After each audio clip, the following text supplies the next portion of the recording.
तो दोस्तों स्वागत है आपका इग्नू वाला क्लासेस में।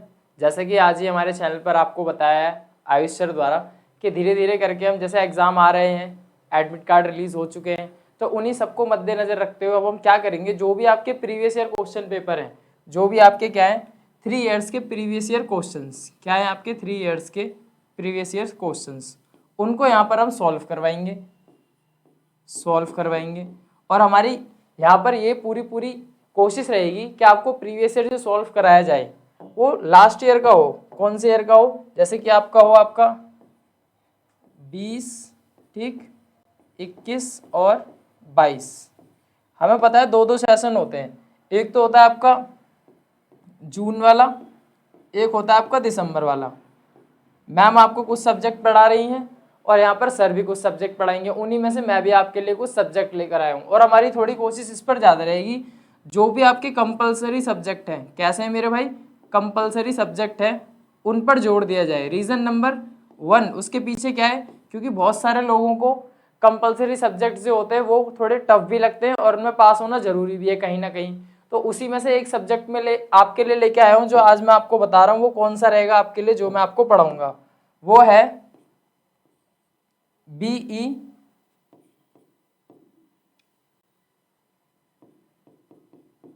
VAE।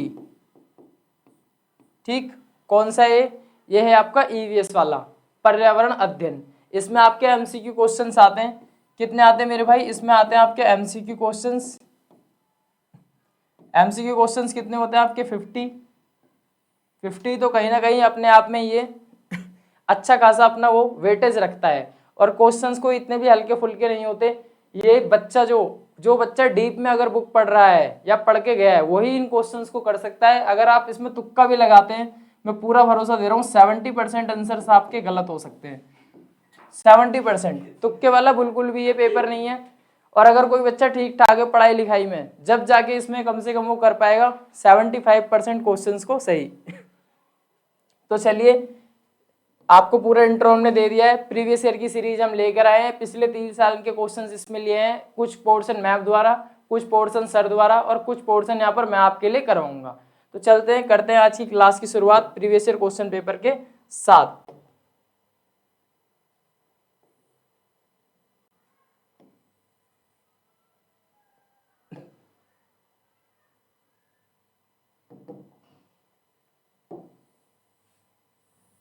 तो देख सकते हैं दोस्तों, आपके लिए आपको जो सब्जेक्ट कोड है ये रहा।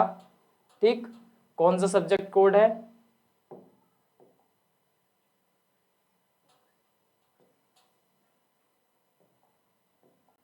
ये रहा आपका सब्जेक्ट कोड BE VAE 181। इसका है मेरे भाई EVS का। ठीक है, ability enhancement compulsory course on, जो भी आपका BA में आपने सब्जेक्ट लिया है, इसके क्वेश्चंस के बारे में हम आपको आज डिटेल में बताऊंगा। और कोशिश करूंगा आपको ऐसी ऐसी चीजें बताऊं जो आप क्वेश्चंस को एक बार देखते ही उसे कैच कर लूं। ठीक, ज्यादा नहीं, 15 क्वेश्चन आपके लिए लेकर आया हूं, 15-15 करके, या ऐसा भी जैसे जैसे पेपर करीब आएगा 50 एक बारी में ही कंप्लीट करा दूंगा। कंडीशन आपकी है, आप याद कैसे रखोगे, सबसे बड़ी प्रॉब्लम ये है याद कैसे रखें। तो इसके लिए आपको मैं तरीका बताऊंगा। इस वीडियो को दिन में आप 2 से 3 बार देख लीजिए, ईयरफोन लगा के, आपको याद हो जाएंगे।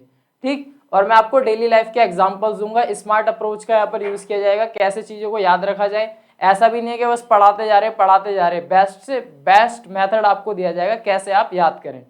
चलिए, तो पहला क्वेश्चन पेपर आप देख सकते हैं। ये हिंदी और इंग्लिश मीडियम दोनों में होता है मेरे भाई, ऐसा नहीं है, मतलब क्वेश्चंस जो होते हैं आपको पता है, जैसे जैसे हम बड़े हो रहे हैं क्वेश्चंस हिंदी और इंग्लिश दोनों में होता है। BA का लेवल है, छोटा लेवल नहीं है कोई। ठीक, तो पहला क्वेश्चन आप देख सकते हैं, इंग्लिश में पढ़ देता हूँ, हालांकि हिंदी में भी दिखाऊंगा आपको मैं। In which of the following reports books was sustainable development, आपको इसके बारे में पता होगा। Sustainable development formally defined for the first time. जो आपको जो विकास होता है वो 2 तरीके से होता है। एक तो होता है कि जो भी आप चीजें कर रहे हो बस करते जा रहे हो, आपको किसी की कोई चिंता नहीं है, प्रकृति को इससे नुकसान हो रहा है, संसाधन जो है हमारे खत्म हो रहे हैं तेजी से।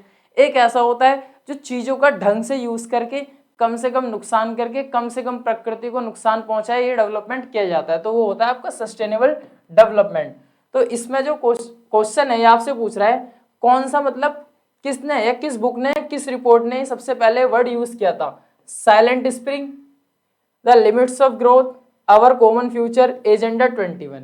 तो अब आप बताओ, पर्यावरण से रिलेटेड ये क्वेश्चन है, आसान भाषा में इसको बताऊं, अब हिंदी में दिखा देता हूँ एक बार ऐसे, ठीक, हिंदी में ज़्यादा समझ में आएगा क्योंकि मेरे भाई आर्ट्स वाले हिंदी के ही होते हैं ज़्यादातर। आइए, तो पहला क्वेश्चन आपके सामने मैंने लगा दिया है दोस्तों, ध्यान से इसे देखेंगे आप। ये देखिए, निम्नलिखित में से किस रिपोर्ट पुस्तक में धारणीय सतत विकास को सबसे पहले, किसको, सतत विकास को सबसे पहले औपचारिक रूप से परिभाषित किया गया? सतत विकास होता है लगातार मेरे भाई, कंटिन्यू, कंटिन्यू, जो आप कहते हैं भाई लगातार जिम जाएगा जब भी तो बॉडी बनेगी, वो होता है सतत, का मतलब होता है कंटिन्यू। तो क्वेश्चन नंबर 1 आपसे पूछता है, तो बताइए किस रिपोर्ट ने ये बात कही कि जो विकास हो आपका ऐसा हो? तो मैं बात करूं दोस्तों, इसका आंसर है आपका एजेंडा 21।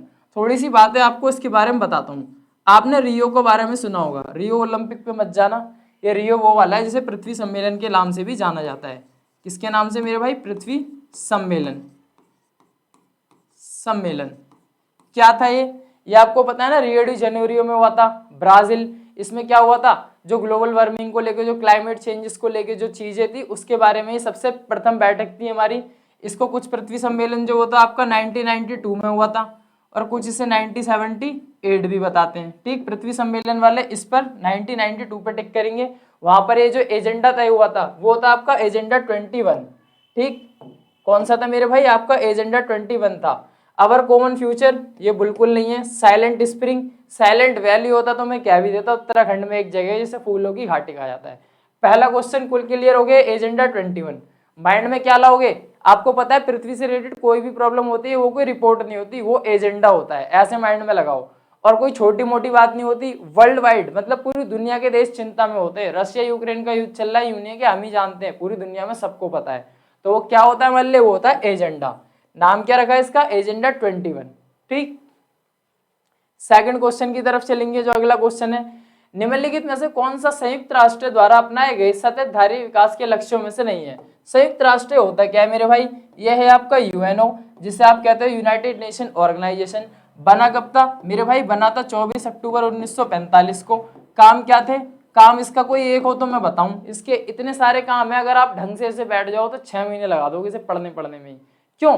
गरीबी हो, स्वास्थ्य से संबंधित समस्या हो, दो देशों के बीच कोई लड़ाई झगड़ा हो, या आतंकवाद की समस्या हो, बच्चों की पढ़ाई लिखाई से लेकर मानव के विकास तक की सारी रिपोर्ट कुछ आपको मैं बताता हूँ। WTO का नाम सुना है, वर्ल्ड ट्रेड ऑर्गेनाइजेशन, ठीक है। यूनिसेफ का नाम सुना है आपने? यूनिसेफ का नाम आपने सुना होगा, ठीक। उसके बाद आपने जो स्कूल में आपके काफी सारे प्रोग्राम चल रहे हैं, प्रथम वगैरह, कहीं ना कहीं यूनाइटेड नेशन की देन है। जो आपने WHO सुना है, वर्ल्ड हेल्थ ऑर्गेनाइजेशन, ये सब इसकी ही कुछ ऑर्गेनाइजेशन है जो वर्ल्ड वाइड, मतलब पूरे विश्व के स्तर पर चीजों को देखती हैं और उनके बारे में रिपोर्ट्स तैयार करती है। क्वेश्चन आपसे क्या पूछ रहा है, इसकी कौन सी रिपोर्ट हो सकती है? अब आप कॉमन सेंस लगाओ थोड़ा सा। गरीबी की समाप्ति, बोलोगे सर एकदम सही है भाई, हर कोई चाहता है कि सारी जो दुनिया है सब एक जैसे हो। आपको बुरा लगता नहीं है जब आप रोड पे चलते हो, कोई तो इतना गरीब है, कोई BMW लेके घूम रहा है? तो ये समस्या हमारी है, गरीबी की समाप्ति, भूख की समाप्ति। कोई तो इतना मोटा पेट लेके घूम रहा है और 10-10 पैकेट हाथ में चीजों के लेके घूम रहा है, कोई बेचारा रोड पे रोटी मांग रहा है। तो यूएनओ का ये भी काम है, भूख की समाप्ति। अच्छा स्वास्थ्य और कल्याण, अब 500 का नोट जेब में होगा जब तो MBBS डॉक्टर मिलेगा, तो कहीं ना कहीं यूएनओ चाहता है कि सस्ते से सस्ता, अच्छे से अच्छा इलाज इन्हें दिलवाया जाए। जैसे अपनी दिल्ली में ही देख लीजिए, फ्री एकदम आपको चीजें मिल रही है, दवाइयों से लेकर महंगे से महंगा इलाज। अब ये बताइए पर्यटन और यात्रा। अब मेरे भाई आपके दिमाग में आया होगा सर, अब मेरे भाई तुम्हें मनाली जाना है या तुम्हें कहीं घूमने जाना है, मुरथल जाना है पराठे खाने, तो यूएनओ का काम थोड़ी है। तो ये वाला क्वेश्चन इसमें गलत हो जाएगा। पर्यटन और यात्रा, यूएनओ इसके बारे में कोई खर्चा नहीं करता, तुम अपने खुद के खर्चे पे जाओ, ऐशो आराम वाली चीज है। तो ऐसे आप इसे क्या कर सकते हैं, ऑप्शन एलिमिनेशन मेथड आप यूज करके इसे आराम से कर सकते हैं। बहुत ही अच्छी तरीके से आपको समझ में आया होगा। चलिए अगले क्वेश्चन की तरफ चलता हूं। और भारत भी इसका सदस्य है मेरे भाई, ठीक। अभी जो कोरोना की वैक्सीन बनी थी आपकी, कहीं ना कहीं जैसे हमने कोविडशील्ड बनाई, कोवैक्सीन बनाई, तो कहीं ना कहीं वो भी यूएनओ के पास से होकर निकलती है, WHO से प्रमाणित करता है ये बिकने लायक है, मार्केट में नहीं है, उसके बाद डिसीजंस होते हैं। अगले क्वेश्चन पे चलेंगे, निम्नलिखित में से कौन सा मानव परिवर्तित पर्यावरण का उदाहरण है? देखिए पहली बात, मानव की इतनी हैसियत है कि वो पर्यावरण को परिवर्तित कर सके? क्या बोलोगे सर बेइज्जती कर रहे हो?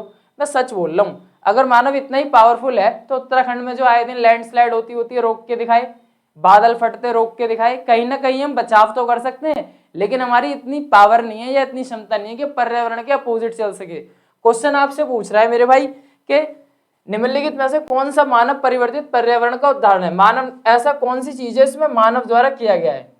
फसल के खेत, फसल के खेत, कहीं ना कहीं खेत तो हमें भगवान ने दिए, फसल हमने करी उस पर।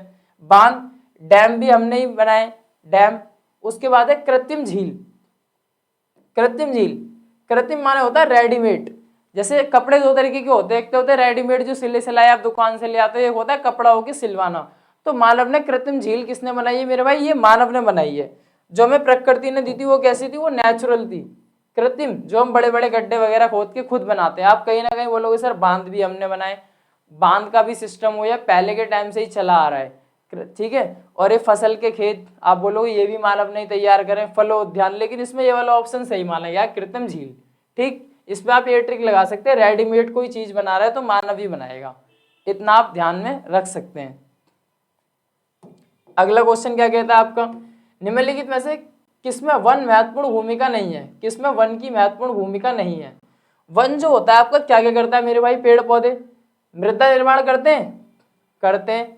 जल संरक्षण करते हैं, कैसे करते हैं? जो बारिश आती है ऐसा थोड़ी होता है, अपनी जो आप शहरों में रहते हो भाई बहन, वहां तो नाले में तुरंत पानी भर जाता है, 2 बूंद बारिश की आई नहीं नाले ऊपर आ गए। लेकिन जो आपके आसपास कोई सूखा इलाका है, जैसे अगर आप दिल्ली वगैरह में है तो कोई खेड़ा या कब्रिस्तान होगा, चाहे पूरे दिन बारिश हो, ये इलाका ऐसे सूख जाता है जैसे यहाँ बारिश ही नहीं हुई थी। कार्बन डाइऑक्साइड का पुनर्सर्जन, मेरे भाई एक बात बताओ, पेड़ आपको ऑक्सीजन देते हैं, कार्बन डाइऑक्साइड, तो कहीं ना कहीं ये वाला ऑप्शन हो जाता है गलत। जलवायु का संतुलन, पेड़ों का बहुत बड़ा योगदान है। दिल्ली आज सबसे ज्यादा पॉल्यूशन वाला दुनिया में शहर क्यों बन गया? गाड़ी यहाँ पर इतनी सारी है, पेड़ पौधे उनके शायद 1/4 भी ना हो। ठीक, अगला क्वेश्चन लेंगे यहाँ पर, निम्नलिखित में से विश्व के कौन से क्षेत्र में 50% से अधिक पौधों की प्रजातियां पाई जाती हैं? प्रजातियां होती क्या मेरे भाई? अब तो मैं बहुत अच्छा एग्जांपल दूंगा। हम सब क्या है? इंसान। लेकिन आपने क्या बना रखा है? पंडित, ब्राह्मण, जाट, हिंदू, मुस्लिम, सिख, ईसाई। सबसे पहले इंसान है ना, ऐसे ही ये भी सबसे पहले क्या थे? वन। प्रजाति वैज्ञानिकों ने छांटी कि इस प्रजाति का ये ऐसा है, ये ऐसा है। जैसे एक ही कछुए की गई प्रजाति, आपको पता है मानव भी जो है एक बंदर की प्रजाति का है, होमो सैम्पियस जिसे कहते हैं हम। सबसे ज्यादा माइंडेड यही बंदा है दुनिया में, और सबसे ज्यादा जो बड़ा साइज है ना दिमाग का, वो भी हमारा ही है। ये आपको ऐसे बता दिया मैंने नॉलेज के तौर पे। उष्णकटिबंधीय वर्षा वन, ठीक, उष्णकटिबंधीय पर्णपाती वन या शीतोष्ण सदाबहार वन, इसका कौन सा आंसर होगा? ठीक, इस क्वेश्चन को एक बार आप इंग्लिश में भी देखेंगे क्योंकि इससे आपको थोड़ी आसानी रहेगी। ये देखिए, विच of the following regions covers than 50% of species who in the world? tropical rain, tropical leafy forest, temperate evergreen forest। तो बताइए इसमें से कौन सा होगा आपका? इसके लिए ट्रिक क्या है? ट्रॉपिकल डिसाइडियस फॉरेस्ट, ये वाला आपका होगा आंसर। ठीक, आपको इंग्लिश में इसलिए दिखाया था, जो भाई बायलिंगुअल होंगे वो भी यहाँ पर थोड़ा देख लेंगे। और हिंदी में इसका आंसर क्या बनेगा मेरे भाई? उष्णकटिबंधीय पर्णपाती वन। कैसा? उष्णकटिबंधीय पर्णपाती वन। वर्षा वन ये होते हैं जब बारिश आती है जभी के लिए होते हैं, उसके बाद थोड़े सूख जाते हैं। शीतोष्ण सदाबहार वन, सदाबहार एक जैसे रहते हैं। शीतोष्ण पर्णपाती वन, इस वाले सबको आप एक बार समझ लेना, पर्णपाती, ठीक, और सदाबहार। सदाबहार वो होते हैं जो हमेशा एक जैसे रहते हैं। भाई तू तो सदाबहार इंसान है यार। निम्नलिखित वनों में से किसमें अधिकतम छात्र अग्नि होती है? छात्र अग्नि क्या होती है मेरे भाई? आपने सुना होगा कहीं जंगलों में आग लग जाती है, वहां कोई इंसान लगा के नहीं आता। अमेरिका वगैरह में आए दिन पूरे फायर फाइटर वगैरह वहां लगे रहते हैं, आग बुझाने का काम उन्हें दिया जाता है। तो इसका कहीं ना कहीं क्या कारण यहाँ पर हो सकता है? ठीक, तो इसके लिए कौन सा होगा? सवाना वन, अल्पाइन वन, कांटेदार वन। बताइए इस क्वेश्चन का आंसर। ठीक,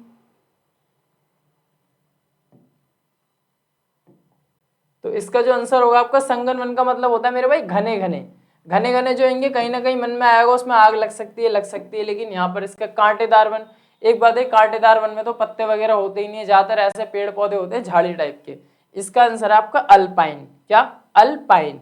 आप ऐसे समझिए, अल्पाइन ये बहुत कम पाए जाते हैं, अगर ज्यादा मात्रा में होते तो हर जगह आग लगती रहती। अल्पाइन ठीक है, यानी कि कम, टिक ट्रिक बनाओ, पाइन मतलब पाए जाते हैं, अल्पाइन। तो ये वाली कैटेगरी है जिनमें आग लग जाती है।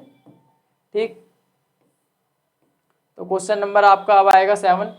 अपशिष्ट निपटान स्थलों के पास रहने वाले समुदायों को अपशिष्ट उत्पन्न करने वाले समुदायों से एक कम आर्थिक लाभ मिलते हैं। यह वाक्य निम्नलिखित में से कौन सी असमानता व्यक्त करता है? मैं आपको समझाता हूँ।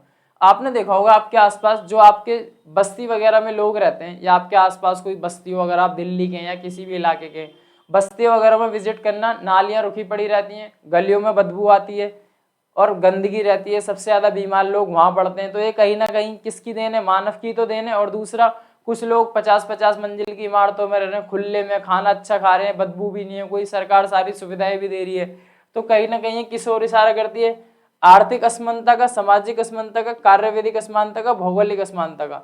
मेरे भाई कहीं ना कहीं ये आर्थिक असमानता की ओर इशारा करती है, क्योंकि अगर वो आर्थिक रूप से समृद्ध होते तो वो भी सही सारी जगह रहते और उन्हें किसी भी तरह की कोई परेशानी नहीं उठानी पड़ती। तो इसके लिए कौन सा आंसर होगा मेरे भाई आपका? आर्थिक असमानता। अभी आप में से जो वीडियो देख रहे हो, अच्छी नौकरी लग जाए, क्या तुम अपने घर रहना चाहोगे? खुद ही सोचोगे सर मैं बीघों में घर बनाऊंगा, कार लूंगा, ये लूंगा, वो लूंगा। पढ़ किस ले रहे हो? इसी ले रहे हो, सबके अपने सपने।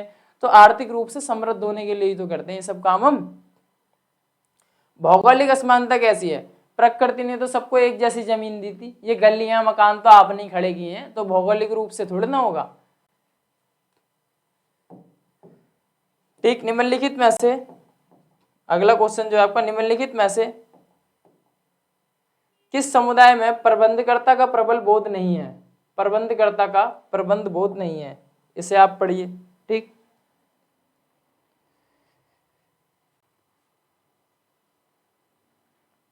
शहरी समुदाय, जनजातीय समुदाय, पारंपरिक कृषि समाज, पशुचारण समाज। निम्नलिखित में किस समुदाय में प्रबंधकर्ता का प्रबल बोध नहीं है? जो प्रबंधकर्ता कौन होता है? आपको जो मैनेजमेंट को देख रेख करता है। ठीक, शहरी समुदाय में हो सकता है कहीं ना कहीं, जनजातीय समुदाय में भी आपका ये हो सकता है कहीं ना कहीं। ठीक, तो ये मेरे को लग रहा है दोस्तों, इसको एक बार इंग्लिश में भी देखेंगे, कोई कहीं ना कहीं देखो इसमें कोई छुपाने वाली बात नहीं है, इंग्लिश में पढ़ने में आसानी रहती है थोड़ी। तो इसका जो है वो है पास्टोरल कम्युनिटी, पशुचारण, यही वाला लग रहा था मेरे को कहीं ना कहीं। इस काम के लिए आपको पता है मैनेजमेंट की शायद इतनी जरूरत ना हो। ठीक, क्योंकि मेरा जो था इंग्लिश मीडियम में था, इसीलिए हिंदी में थोड़ी कंफ्यूजन हो जाती है कभी कभार। आपको भी सजेस्ट करूंगा इंग्लिश में थोड़ा पढ़िए, हिंदी में वर्ड इतने टिपिकल होते हैं कि कभी कभार क्या होता है, प्रॉब्लम हो जाती है ना, इस वजह से। तो कौन सा है? पशुचारण समुदाय। पशुचारण समुदाय क्या होता है? ये ऐसे लोग होते हैं, आपने देखा होगा ना, जो पशु वगैरह को खेत वगैरह में लेके चले जाते हैं, आप गाँव वगैरह जाते हो, तो इन्हें किस तरीके मैनेजमेंट की जरूरत हुई, चले जाते हैं जम्बर जी और वहीं पर बैठते हैं आराम से। ठीक, अगले क्वेश्चन की तरफ चलेंगे। निम्नलिखित में से कौन सा मृत प्रकृति को मां के रूप में और साधित नहीं किया जा सकता? इसमें से कौन सी ऐसी वो है, कौन सी ऐसी चीजें हैं? यहाँ पर आप देखेंगे ऑप्शन में आपको दिख रहा होगा मेरे भाई, ऑप्शन में आपको क्या होगा, क्लियर हो रहा होगा, ये वाला आप यहाँ पर देखेंगे, पढ़िए ऑप्शन यहाँ पर थोड़ा सा। ठीक,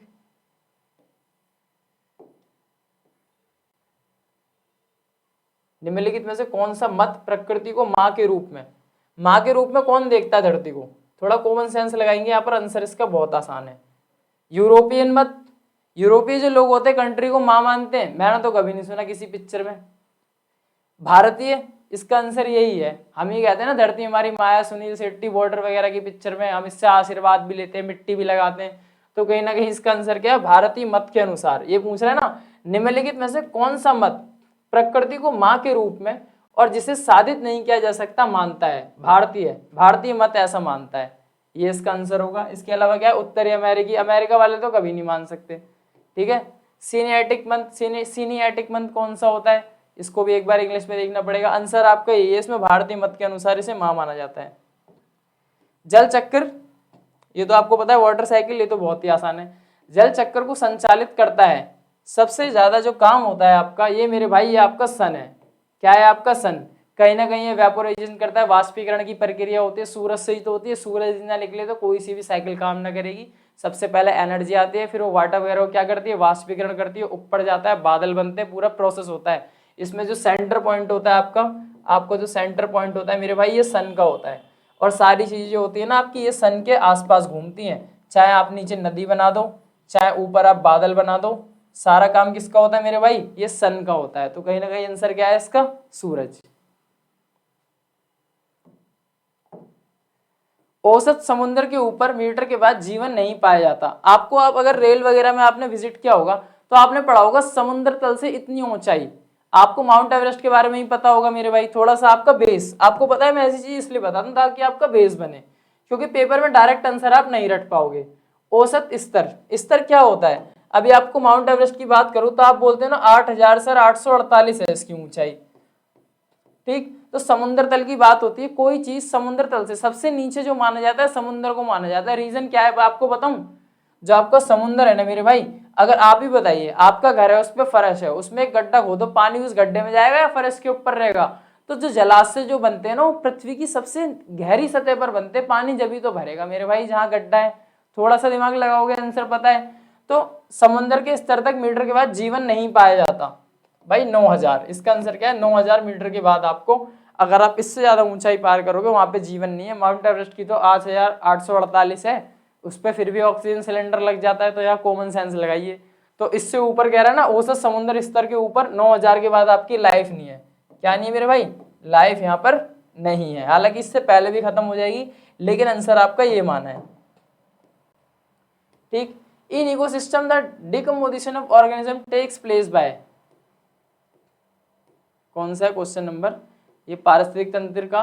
पारिस्थितिक तंत्र में जीवों का अपघटन डैश के द्वारा किया जाता है। पारिस्थितिक तंत्र क्या होता है इसके बारे में छोटा सा आपको बताऊं, ये होता है आपका इकोसिस्टम।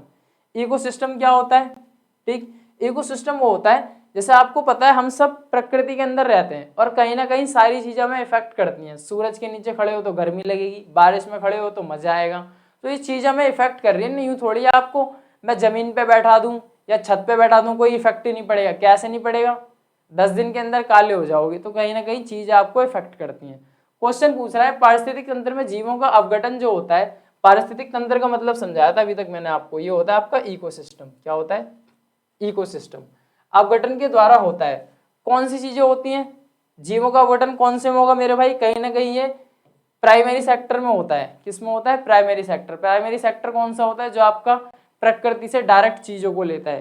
क्या लेता है, प्रकृति से आपका डायरेक्ट चीजों को लेता है, ठीक।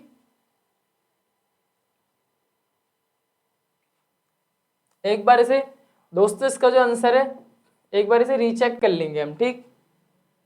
स्टार लगा दिया, वैसे इसका आंसर यही है। जहां तक इसका अपघटन की बात आती है ना, अपघटन क्या होता है, जो भी प्रोसेस होता है किसी चीज को मरने के बाद उसके क्या क्या प्रोसेस होते हैं, कहीं ना कहीं प्रकृति में तो मिल जाता है। जानवरों को कौन सा एम्बुलेंस उठाने आती है, उसके बाद उससे ही कोई पौधा वगैरह तैयार हो जाता है। और लास्ट सेकंड क्वेश्चन है आपका ये, क्योंकि 15 ही लिए इसमें मैंने, ये भी बहुत आसान है, इसके पीछे तो बहुत ही अच्छी ट्रिक है। 10,000 BC से, BC आपको पता है ना बिफोर क्रिस्ट AD, ये भी आपको पता है, हिस्ट्री में आपने पढ़ा होगा। में जनसंख्या वृद्धि के साथ सबसे बड़ा कारण कौन सा माना जाता है, जनसंख्या वृद्धि के कारण सबसे कौन सा है? तो आपको पता है जो आपका इंडस्ट्रियल रेवोल्यूशन हुआ था, जो आपकी औद्योगिक क्रांति आई थी, कहीं ना कहीं उससे जनसंख्या वृद्धि सबसे ज्यादा हुई थी। क्यों? औद्योगिक क्रांति से आने से स्वास्थ्य सुविधाएं सुधर गई थी, लोगों को रोजगार मिल गया था। कहीं ना कहीं जो परेशानी हमें किसी भी प्रकार की थी, अच्छी अच्छी मशीन आ गई, स्वास्थ्य सेवाएं भी सुधरी। तो कौन सा आंसर है इसका, औद्योगिक क्रांति मेरे भाई इसका आंसर था। और आज का लास्ट क्वेश्चन क्या है इसके बारे में बताऊंगा आपको।